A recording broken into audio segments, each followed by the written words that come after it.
না, এটার মূল যে উদ্দেশ্য, এই মূল উদ্দেশ্য হলো যে এই যে চাঁদ রাতের যে আয়োজন, এবং এটার মধ্যে সবাই তো মিলে মিশে আমরা এই চাঁদ রাতের আয়োজনে আছি। এখানে কিন্তু ধর্ম বর্ণের মধ্যে নাই, এটা সবার একটা মিলিত আয়োজন। এবং এটা আমরা চাচ্ছি, এই ইন্টারিম গভর্নমেন্ট চাচ্ছে যে সারা বাংলাদেশে এটা ছড়িয়ে পড়ুক। এবার সাংস্কৃতিক মন্ত্রণালয় এখানে করলেন, কিন্তু আপনি নিশ্চিত থাকেন আগামী বছর এটা প্রত্যেকটা শহরে হবে, উপজেলায় হবে, ক্যাম্পাসগুলোতে হবে। আমরা আমাদের প্রত্যেকটা অনুষ্ঠান, প্রত্যেকটা আনন্দের আয়োজন একসাথে আমরা করব।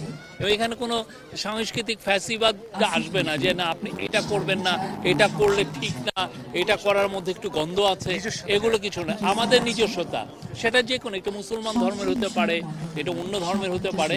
আমরা চাই এটা সবাই মিলে একসাথে এটা আয়োজন করুক। কেউ যেন না বলতে পারে যে হি ইজ লেফট আউট, কাউকে আদার করার কিছু নাই।